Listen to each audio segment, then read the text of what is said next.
Salmo wia delia. David ƒe ha si wɔa dɔ ɖe ame dzi.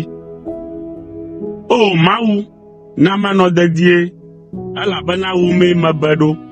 Megblɔ na Yehowa be, wòe nye nye aƒetɔ. Nu nyui aɖeke mele asinye kpe ɖe ŋuwò o. Ame kɔkɔe siwo le anyigba dzi la woe nye bubume siwo ƒe nu nyɔa ŋunye vevie. Ame siwo ati Mawu tutɔwo yome la, adzi woƒe vevesesewo ɖe edzi. Nyemasa woƒe ʋuvɔsawo na Mawu mawo, alo ayɔ woƒe ŋkɔwo o. Yehowa, eɖo tɔnye gome kple nye kplu da ɖi nam. Ena nye gomekpɔkpɔ le dedie nam.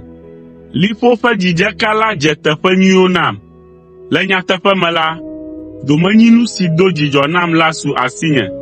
Makafu Yehowa, ame si ɖoa aɖaŋu nam. Le zã me ke hã, nye dzi xlɔ̃ nu.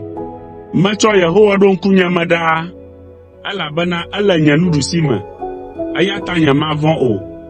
Esia ta nye dzi le dzidzɔ kpɔm, nye aɖe tso aseye, eye nye ŋutilã hã agbɔ ɖe me le dedinɔnɔ me, elabena magblẽm ɖi na yɔdo alo na wò, Kɔkɔetɔ la, nàkpɔ gbegblẽ o.